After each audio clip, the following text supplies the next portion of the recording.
Assalamualaikum warahmatullahi wabarakatuh. Tabiun, pemirsa, kembali lagi bersama saya Rista Putri di edisi Baca Koran.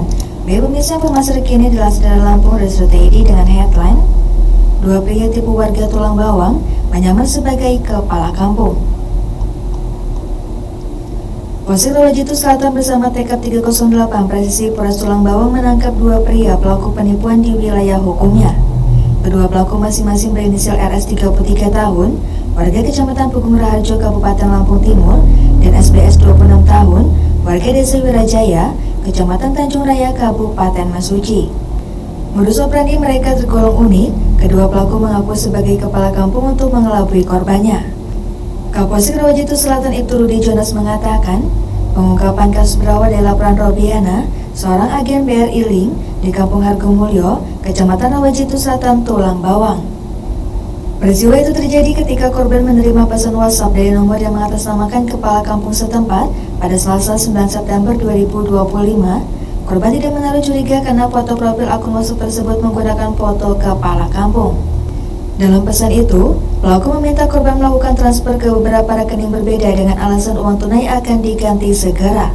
Tanpa curiga, korban mengirimkan uang sebesar Rp14.320.000.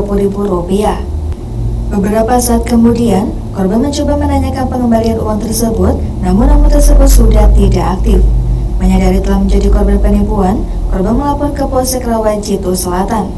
Berdasarkan laporan itu, polisi bergerak melakukan penyelidikan. Pada Jumat 5 Desember 2025 sekitar pukul 00.30 waktu Indonesia bagian Barat, tim berhasil menangkap RS di rumahnya di Lampung Timur tanpa perlawanan. Modus ini sering terjadi. Pelaku memanfaatkan kepercayaan korban kepada tokoh masyarakat. Kami menghimbau warga untuk selalu melakukan konfirmasi langsung jika menerima permintaan transfer uang, kata Ibtu Rudi Jonas, Minggu 7 Desember 2025. Kapolsek menegaskan bahwa pihaknya berkomitmen menjaga keamanan wilayah dan memberikan pelayanan terbaik kepada masyarakat.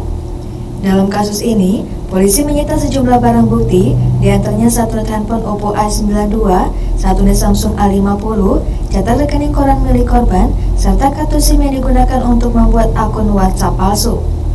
Baik pemirsa, terbalik informasi selanjutnya masih dilansir dari Lampung dari Sudut.id dengan headline: Gelapkan 50 kg getah karet milik PT PN, pekerja asal Kalipapan diciduk Polsek Blambangan Umpu. Perbuatan tak terpuji dilakukan AH 27 tahun warga Kampung Kalipapan, Kecamatan Negeri Agung, yang justru mengkhianati kepercayaan perusahaan tempatnya bekerja. Pria yang sehari-hari bertugas di kebun karet Afdeling 7, PT PN 7 Unit Tulung Buyut, itu harus berurusan dengan polisi setelah kedapatan menggelapkan getah karet milik perusahaan.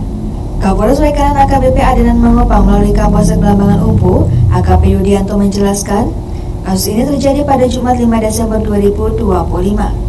Awalnya, situasi di area Afdeling 3 PT PN 1 Regional 7 Kebun Tulung Buyut berjalan normal seperti biasa, hingga kemudian tim keamanan perusahaan menemukan aktivitas mencurigakan yang dilakukan oleh salah seorang pekerja. Menurut keterangan Kapolsek, pelapor yang merupakan karyawan PT PN 1 Regional 7 mendapat telepon dari seorang saksi yang meminta agar ia segera datang ke lokasi menggunakan mobil patroli perusahaan. Saksi tersebut melaporkan bahwa tim keamanan telah mengamankan seorang pria yang diduga tengah membawa getah karet tanpa izin.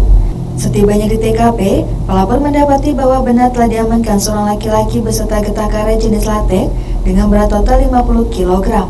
Dari hasil pemeriksaan di lapangan, diduga kuat getah karet tersebut sengaja diambil oleh tersangka AH untuk dijual secara pribadi, jelas AKP Yudianto.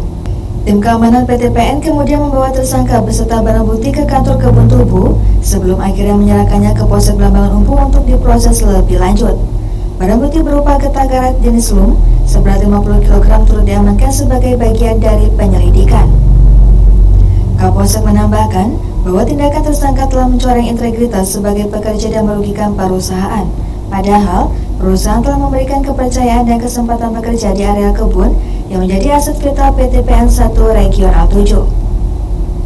Terhadap tersangka, kami menerapkan pasal 373 KUHP Junto Peraturan Mahkamah Agung Nomor 2 Tahun 2012 tentang penyelesaian batasan tindak pidana ringan dan jumlah denda dalam KUHP, ujar Kapolsek.